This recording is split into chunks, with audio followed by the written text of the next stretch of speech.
Welcome back to our channel Krish kitchen. இன்னைக்கு நம்ம என்ன ரெசிபி பண்ண போகிறோம், அதுக்கு என்னென்ன இன்க்ரீடியன்ஸ்லாம் தேவை அப்படின்றத வீடியோக்குள்ளே போய் செக் பண்ணிக்கலாம். ஃப்ரெண்ட்ஸ், இன்றைக்கி நாம் இட்லி மாவு வச்சு ஒரு போண்டா ரெசிபி தான் பார்க்க போகிறோம். இது நான் இட்லி மாவு எப்போனா அரைச்சி நெக்ஸ்ட் டேவே நீங்கள் இந்த போண்டா செஞ்சுடுங்க. புளிச்சிருச்சுன்னா அந்தளவுக்கு நல்லா இருக்காது. வெளியில் நல்லா கிறிஸ்பியாகவும் உள்ளே நல்லா சாஃப்டாகவும் இருக்கும். கண்டிப்பாக உங்களோட வீட்டில் ட்ரை பண்ணி பாருங்கள். இப்போ அதுக்கு என்னென்ன இன்க்ரீடியன்ஸ் தேவை, எப்படி ப்ரிப்பேர் பண்ணுறதுன்றதை பார்த்துடலாம். நான் 1 கப் அளவுக்கு இட்லி மாவு எடுத்து வச்சுருக்கேன். இது இன்றைக்கி மார்னிங் இட்லி ஊற்றின மாவு, அன்றைக்கி நைட்டு நான் ப்ரிப்பேர் பண்ணுறேன். ஸோ செகண்ட் டே ஆகிடுச்சுன்னா கொஞ்சம் புளிப்பாயிடும் இல்லையா? ஸோ புளிக்கிறதுக்கு முன்னாடியே நீங்கள் இந்த போண்டா செஞ்சுடுங்க. அப்போ தான் கன்சிஸ்டன்சி கரெக்டாக வரும். இப்போ 1 கப் இட்லி மாவு எடுத்து வச்சுருக்கேன். அதில் ஒரே ஒரு க்ரீன் சில்லியை நல்லா குட்டி குட்டியாக கட் பண்ணி அதில் சேர்த்துக்கிறேன். இஞ்சி சின்ன சின்னதாக கட் பண்ணி சேர்த்துக்கிறேன். ஒரு சின்ன துண்டு இஞ்சி தான் நான் சேர்த்துருக்கேன். நீங்கள் இடித்து சேர்த்துக்கலாம். அதுக்கு பதிலாக இப்படி கட் பண்ணி போட்டாலும் நல்லாயிருக்கும். கொஞ்சமாக கருவேப்பிலை சேர்த்துக்கிறேன். நீங்கள் கருவேப்பிலையை கட் பண்ணி கூட போடலாம் குட்டி குட்டியாக. அதுக்கப்புறமா 1 டீஸ்பூன் அளவுக்கு ஜீரகம் சேர்த்துருக்கேன். இதில் நம்ம சோம்பு சேர்க்க போகிறதில்ல, ஜீரகம் மட்டும்தான் சேர்ப்போம். பெருங்காயம் 1 டீஸ்பூன் அளவுக்கு நான் சேர்த்துருக்கேன். சோம்பு சேர்த்திங்கன்னா ஃப்ளேவர் வேறு மாதிரி ஆகிடும், வடை மாதிரி ஆகிடும். அதுக்கப்புறமா நான் கொஞ்சமாக சோடாப்பூ சேர்த்துக்கிறேன். நீங்கள் பேக்கிங் சோடா இல்லைன்னா சோடாப்பூ எது வேணாலும் சேர்த்துக்கோங்க. சப்போஸ் இட்லி மாவில் நீங்கள் இட்லி சோடா இல்லை ஆப்போ சோடா ஏதாவது சேர்த்துருந்தீங்கன்னா சோடா இப்போ சேர்க்க வேண்டாம். அதுக்கப்புறமா 1 கப் அளவுக்கு அரிசி மாவு எடுத்திருக்கேன். இது கிறிஸ்பினஸ்க்காக தான். அதுக்கப்புறமா எந்த கப்பில் ரைஸ் ஃப்ளார் மெஷர் பண்ணுறீங்களோ அதே சேம் கப்லேயே ரவாவும் மெஷர் பண்ணிக்கோங்க. 1 கப் அளவுக்கு ரவை. ஸோ இது எல்லாத்தையும் சேர்த்துட்டு நம்ம நல்லா மிக்ஸ் பண்ணிக்கலாம். இது கூடவே நான் ஒரு பெரிய சைஸ் ஆனியனை நல்லா குட்டி குட்டியாக சாப் பண்ணி எடுத்து வச்சுருக்கேன். அதையும் சேர்த்துக்கிறேன். நல்லா மிக்ஸ் பண்ணிக்கோங்க. சப்போஸ் உங்களுடைய இட்லி பேட்டர் கொஞ்சம் தண்ணியாக இருக்குது அப்படின்னா இந்த மிக்ஸ் பண்ணி மட்டும் விட்டுருங்க. என்னது கொஞ்சம் நல்லா திக் பேட்டராக இருந்தது, அதனால் நான் கொஞ்சமாக தண்ணி சேர்த்துக்கிறேன். சப்போஸ் உங்கள் இது கன்சிஸ்டன்சி லிக்விடாக இருக்குது அப்படின்னா விட்டுருங்க. இப்போ நம்ம எதுக்காக தண்ணி சேர்க்குறோம் அப்படின்னா நம்மளோட ரவை ஊறி வரணும் இல்லையா? அதுக்காக தான் தண்ணி சேர்த்துக்கிறேன். தண்ணி சேர்த்துட்டு நல்லா மிக்ஸ் பண்ணி வச்சுக்கிறேன்.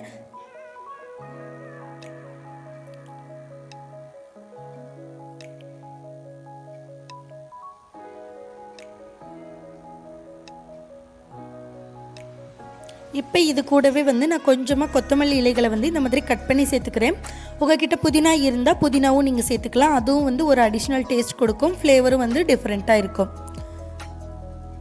ஸோ இப்போ இந்த வடைக்கு தேவையான அளவுக்கு போண்டாக்கு தேவையான அளவுக்கு சால்ட்டு சேர்த்துக்கலாம். இட்லி மாவுலையும் ஆல்ரெடி உப்பு சேர்த்துருப்போம். ஸோ சால்ட் பார்த்து சேர்த்துக்கோங்க. நிறைய உப்பாயிடுச்சுன்னா நல்லா இருக்காது. இப்போ இதை நல்லா மிக்ஸ் பண்ணிவிட்டு ஒரு 5 to 10 minutes அப்படியே விட்டுருங்க. அதுக்குள்ளே நமக்கு எண்ணெயும் நல்லா காஞ்சிடும். காஞ்சதுக்கு அப்புறமா நம்ம போண்டா போட்டு எடுத்துடலாம்.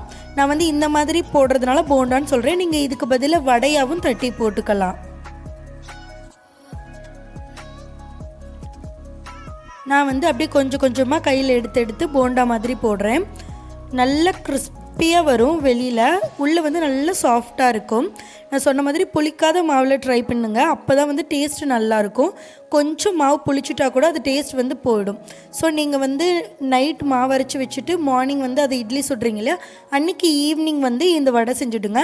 இல்லைன்னா இட்லி கூடவே சேர்த்து வடை ரெடி பண்ணுறதுக்கு யோசிச்சிங்க அப்படின்னா அப்போ இந்த வடை பண்ணலாம். ரொம்ப ஈஸியாகவும் இருக்கும். இதுக்காக தனியாக மாவு எதுவுமே நம்ம அரைச்சி எடுக்க தேவையில்லை. பாருங்கள் எவ்வளோ கலர்ஃபுல்லாக வந்துருச்சு நமக்கு. அவ்வளோதான். இன்னொரு பேட்சும் நான் போட்டு எடுத்துக்கிறேன்.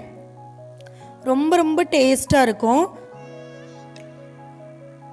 நார்மல் நம்மளோட வடை எந்த டேஸ்ட்டில் இருக்குமோ அதை விட இது இன்னும் நல்லா ஒரு எக்ஸாக்ட் டேஸ்ட்டில் இருக்கும்.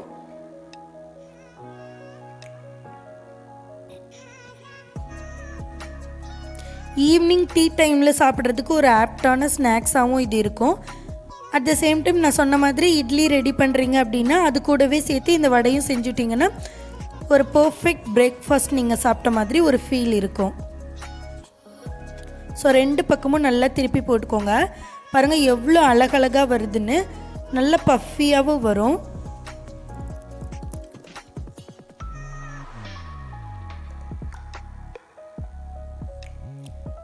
இது நல்லா வெந்துருச்சுன்னு எப்படி தெரியும்னா நல்லா வந்து கோல்டன் ப்ரௌன் கலரில் ஆகணும். அப்போ தான் வந்து நல்லா வெந்துடுச்சு, உள்ளே இருக்கிற பேட்டர் ஃபுல்லாக வந்து நல்லா குக் ஆகிடுக்குன்னு அர்த்தம்.